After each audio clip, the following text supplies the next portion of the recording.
ভারতীয় উপমহাদেশের ইতিহাসে একটি গুরুত্বপূর্ণ অধ্যায় মুঘল সাম্রাজ্য।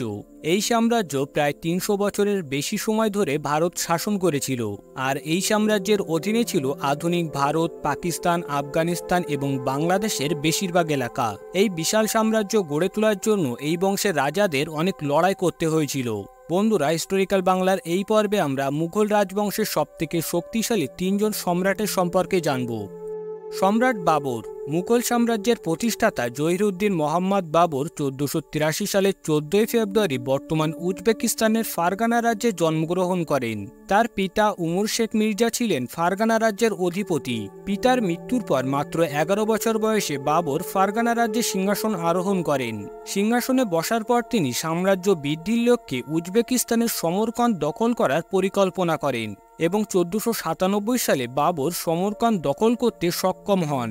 পরবর্তীতে বাবরের অনুপস্থিতিতে ১৫০১ সালে উজবেক নেতা সাইবানি খান সমরকন্দ দখল করে নেয়। তখন নিজ রাজ্য থেকে বিতাড়িত হয়ে বাবর হিন্দুকুশ পর্বতমালা অতিক্রম করে কাবুলে চলে আসেন। বাবর যখন কাবুলে এসেছিলেন তখন কাবুলের শাসক গোষ্ঠীর মধ্যে সিংহাসন দখল করার জন্য গৃহযুদ্ধ চলছিল। বাবর এই গৃহযুদ্ধের সুযোগ নিয়ে ১৫০৪ সালে কাবুল দখল করে নেয়। এরপর পারস্য সম্রাট শাহ ইসমাইলের সাহায্যে ১৫১১-১২ সালের দিকে বাবর পুনরায় সমরকন্দ দখল করার চেষ্টা করেও ব্যর্থ হন। এর ফলে বাবর তার নতুন সাম্রাজ্য বিস্তার করার জন্য ভারতবর্ষের দিকে দৃষ্টিপাত করেন। বাবর ১৫১৯ থেকে ২২ সালের মধ্যে মোট ৪ বার ভারত আক্রমণ করেন। পানিপথের প্রথম যুদ্ধ ছিল তার পঞ্চমবার ভারত আক্রমণ। এই আক্রমণের জন্য বাবরকে আমন্ত্রণ জানিয়েছিল পাঞ্জাবের সুবেদার দৌলত খান লোদি, আলম খান লোদি, ইব্রাহিম লোদির চাচা এবং রানা সাঙ্গা।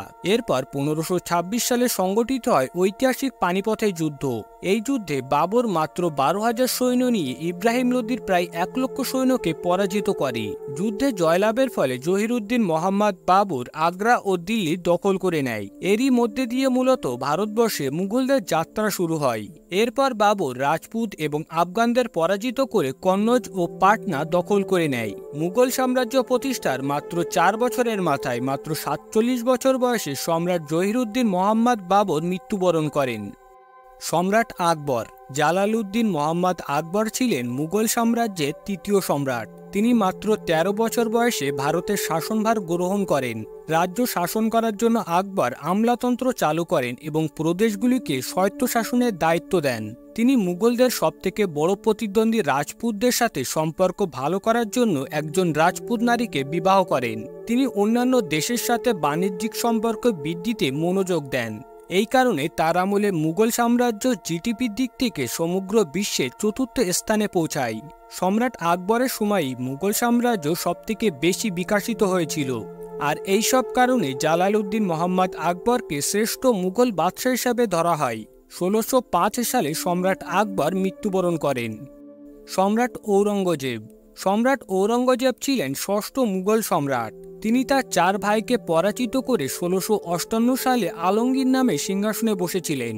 তার আমলে ভারতবর্ষে মুঘল সাম্রাজ্য সবথেকে বেশি শক্তিশালী হিসাবে আবির্ভূত হয়। তিনি একজন দক্ষ সামরিক নেতা ছিলেন, যার শাসন প্রশংসার বিষয় হয়ে দাঁড়িয়েছে। যদিও তাকে ভারতীয় ইতিহাসে সবচেয়ে বিতর্কিত শাসক হিসাবে বর্ণনা করা হয়। তার শাসন আমলে জিজিয়া কর প্রথা পুনরায় চালু করা হয়। সহজ সরল জীবনযাপন এবং ইসলামিক শরিয়াত অনুযায়ী জীবন পরিচালনার জন্য তিনি জিন্দা পীর নামেও পরিচিত।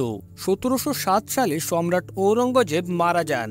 ঔরঙ্গজেবের মৃত্যুর পর মুঘল সাম্রাজ্যের পতন শুরু হয়। মনে করা হয় সম্রাট ঔরঙ্গজেবের মৃত্যুর পর মুঘল রাজবংশে আর কোনো যোগ্য শাসক আসেনি।